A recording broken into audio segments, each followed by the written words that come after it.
Hi everyone. Hello. So today we are going to talk about a serious topic known as mental health, but I am going to try to keep this session as light as possible. And I'm also trying to take a different approach, and I will look into this into a holistic approach, not just tech. So let's see how it goes. Wish me all the best. So every face has a story to tell, and every sound is waiting to be heard. How many of you have heard this line before? Anyone? Surprising, because I wrote it yesterday. You must have heard a version of this, but this emphasizes on a very important aspect that everyone over here is having a different face, different expression. As right now I look into you, two persons sitting close to each other, they have a different expression. They might be feeling something differently, right? How do you understand, and why do you need to understand, and how does sound play into all of this? How our speeches play into all of this? This is what something we are working on around.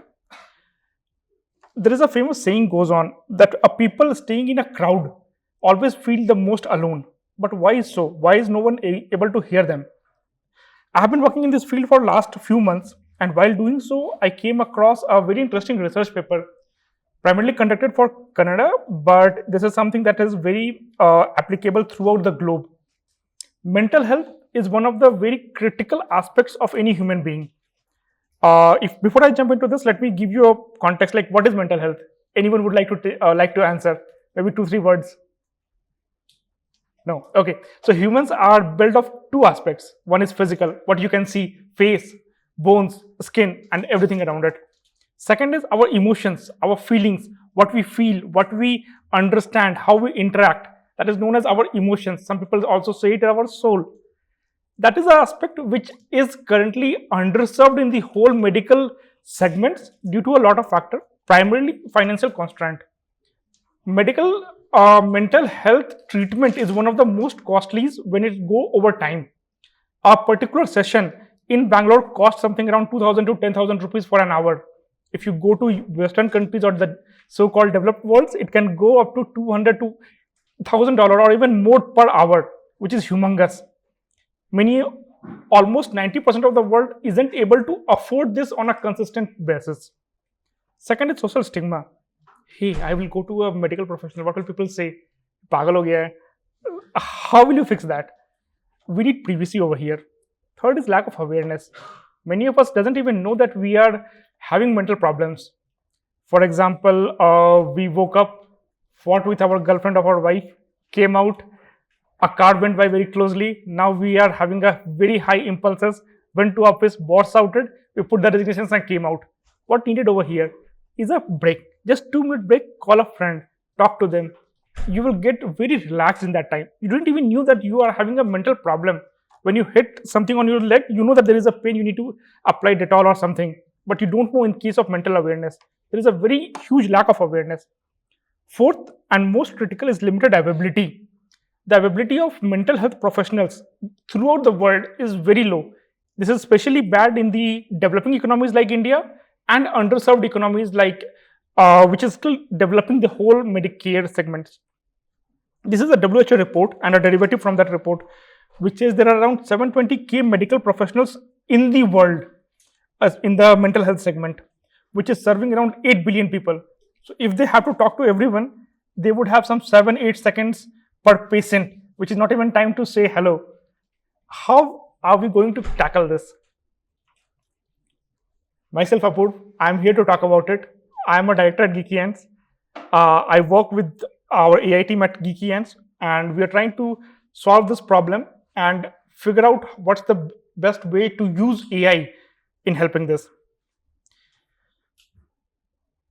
So, without further ado, let's jump into it. The solution part. Yeah. So humans have many emotions. You can see some of them here, and all of them are very complexly interconnected to each other. Sometimes we are calm, but at the same time we are feeling joy. Sometimes we are angry, but at the same time maybe we are feeling love as well. How will you connect all these aspects? First of all, how will you gather this data? Like, what's the emotion, how it is moving on, how are you feeling? How would you understand the most complex being in our world, that is humans? We don't have a solution. we have an attempt. Here we are attempting to solve it through 4 key segments. That is facial expressions, how we express ourselves, how we are saying hi, how we are saying hello, how we are working with each other. Second is speech patterns. Speech plays a very important role in our human society. Are we talking slowly? Are we excited? Are we angry? And a lot more. Third is a very 2020s trend, that is social engagement. Now people spend more time on a social network than talking to people. Fourth is fitness app. As one of the people was saying before my talk, I think Manav it was, that fitness apps are getting traction, and believe me, this is one of the fastest growing segment. People are using fitness app all the places. If they don't have a watch, they will at least use their phones to track the walk, track the count, and a lot more. We are currently focusing on these 4 segments, but this is a segment that we are exploring day by day and trying to grow and integrate more fields into it. How we are analyzing. Analyzing these things are one of the most challenging aspects that we are trying to figure out. For this, I will take a couple of minutes on this slide. First is facial expressions. Facial expressions is one of the most complex out of all these. For this, we are using MediaPipe, which, if I'm not wrong, is from Google open source. Over here, what we are trying to do is understand different expressions and setting a baseline. Everyone's face is different. And one of the most important thing is that don't put one's face on another's face, else it will completely spoil the results. One area where we are trying to solve, and we have been able to solve, but it is taking too much time right now, is how to create a baseline. Let's say that this face may be my normal, but for you, the normal face might be this, right? So this changes for everyone. How are we going to solve that and create a baseline? We have taken, let's say, 20 minutes of video, segregated that, put into different factors, and this 20 minutes has to be 2 minutes into 10 for different span of the life, span of the day. Another approach that we are trying is using YOLO for live detection. As we speak, segregate the face and get a clear image, and then use CNN deepface, which is again a Facebook open source, and using it to analyze different muscular positions at different aspects, and trying to do it on a real time, which is the most difficult part. Second is speech pattern. Speech pattern, Hume has done some awesome research. It's a paid API, and then Librosa is their open source, which we are trying to use for different positions in understanding different voice tones, voice lengths, and the overall understanding of how these things are working. Next is social engagement. Social engagement, we are doing 2 things where we are having APIs available. Let's say Twitter. We are using Twitter to understand and track your activities. Are you liking a post? And you would be surprised how much Twitter or Reels know about you than what your friend or your husband or your wife will know. So in a very interesting story, someone was saying, no, everything is going on awesome. And we were tracking their Twitter. Suddenly, one day we saw that there was a spike that they were liking a couple of negative thoughts. We saw that there was some fight discussion, this discussion, that discussion. They were liking it continuously. 8, 10, 11, 12. This is some within the team. We have not given it outside yet. And we just went and tried to understand, like, what's this pattern? And we told them, no, everything is fine. Then we showed them the pattern. They told, no, today morning and yesterday we had a fight. So this is something that is very personal, which people feel is something that belongs to me. But at the same time, here is where people are expressing themselves. This is the 3rd segment that we are tracking. 4th is fitness app, very straightforward, just an API call and you get the details. But again, everyone's heartbeat is different or trust and other things. But these things are something that we are working on. Any questions? Okay. So meet our not so real human. Here the person you are seeing on the back are AI avatars, which we are trying to create based on your emotional state. If you are happy, the front person might be happy as well. If you are sad, the front person might be comforting you, and a lot more. The person over here is us. This is a JPG. This is not the real app, by the way. We are still developing the whole UX part, but this is what we envision and how we are working on this. We're trying to bridge the gap between you understanding this is a human or this is an AI and creating a very close friend to you. Someone you can feel comfortable talking to, someone who understands you and really understands how you feel how your emotions are behaving at a point of time and how it is evolving over time. We have created a awesome 3D graph for everyone, where on one dimensional we have kept all the markers. One dimension is the people themselves, and the third dimension is time. And this is a very interesting graph. I don't have that right now over here, but we are trying to create your image over time and try to see how it evolves.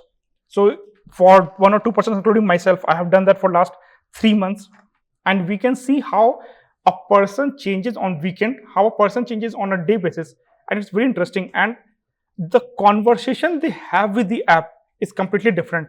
On our office setup, they will have some formal discussion, but the person's personality flips when they go home and talk to them personally in a personal ecosystem. How is the whole user flow for our app looking like right now?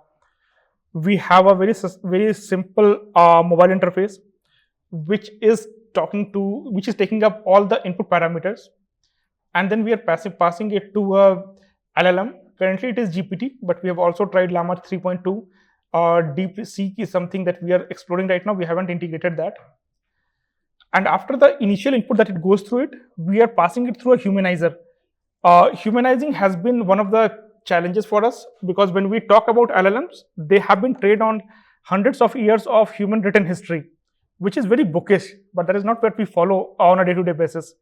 So for humanizing, we have tried to create sort of a dictionary of what you can use, what you cannot use. This passes through that, and after that there is a API call for video generation, and then we directly talk to them. Our goal on what we are trying to achieve through all of this, first is reducing the cost. We are trying to reduce the whole cost of mental health support to say 1/100th of the traditional consulting. Let's say that yesterday you paid 5,000 rupees for 1 hour. Over here you can do that for say 50 rupees if my maths is correct. Social stigma. Your data is always going to be yours. There is no one who is going to have access to that unless you lose your phone and your PIN code. That is out of my control. Lack of awareness. This is your friend. What we are trying to create is not a mental health or wellness app. This is a friend with whom you should chat. You can have a video conversation. You can talk to them. You can understand how they are feeling and just express yourself. Whenever the requirement presents themselves, this will nudge yourself. While doing so, we also came across a lot of, we have spoken to a lot of psychiatrists as well around this, on what are the challenges that they see. There is a concept known as hidden trends in mental health, which explains how will you understand a person is ill or not. So we had created a whole dictionary for this. For example, when someone says, "Hey, bye, I will see you later," this is a normal tone. But if someone is saying, "I'm going for someone very long, I might not see you for a very long time, bye," this is one of the most critical signaling that the person is suicidal tendency, or they might do self-harm. This type of dictionary has to be created and understood on how the whole conversation will flow, without which you will miss human as an emotional being. You can understand human as a book, which is not, but you need to understand human as an emotional being. That is what we are trying to do over here. And fourth is limited availability. It's an API call 24/7 available for you. This is something that we are trying to do, but no app or tool in AI space, especially in this critical segment like healthcare. Did any of you heard the news yesterday night? What happened with Google Gemini? No. So Google Gemini was made live by Google yesterday in a Super Bowl match. It wrongly started giving wrong facts. But there was a cheese which is told that it has been sold by 60%. There was some date mistake, and Google had to put it down in live match, right? AIs are there to help us. It is not there to replace us for now, at least for now. Along with that comes a lot of ethical practices which we are trying to implement over here. Primary being data privacy and consent. Everyone has to take the consent proactively. What are we going to track? Why are we going to track? And we should not force them that if you don't allow me to use your data with your name for my training, then I won't we won't let you use my app. It has to be Anonymous. Second is regulatory standards. We are into a global world. If you launch something on a Play Store or a web, it goes throughout the globe. And believe me, I have been reading this. All of them have different requirements. For sure, if you comply with HIPAA, GDPR, you cover most of them. But all of them has their own world and depth which you need to understand. For example, where can you store European data? You need to take a European server. You cannot store in an Indian server. How will you comply with HIPAA for a US client? It has to be in US. There is a concept of anonymization of data for AI training, which is very true. But at the end of the day, each data has to be used by a human. So again, you need to, from anonymization, you need to again put the name, put the context, and then provide the data, create a dashboard, right? When that stage hits, it's super important for us that we all use proper regulatory framework and put this in a core of our belief system that data is theirs. We are only using them with their permissions. Whenever they say, I will be able to drop it from my database. That being said, third segment, diverse training data. Okay. How many of you did use ChatGPT 3 when it was first released? Okay. There was a very famous question at that point of time when someone asked it, who is superior, white skinned people or brown or black skinned people? It was clearly saying white skinned people are superior. Why? Because they did not do this part, diversity training. Humans have evolved, almost every one of us have evolved out of Africa, but we have all moved to different segments. Accordingly, our bodies have evolved and changed slightly. It's just 0.01%, but it has changed. Skin requirement, hair requirement, a protein requirement, vitamin D requirement, everything has changed. Diverse training is very important for any AI, more so in AI in healthcare. For example, in India, having a arranged marriage is considered as a social standard, right? Many people do love marriages and we are into the best week for that, but that is a social standard. When you go and talk to some of my European friends or some of my US friends, for them it's a taboo. So this huge difference is there, something that is very normal, something that is a taboo.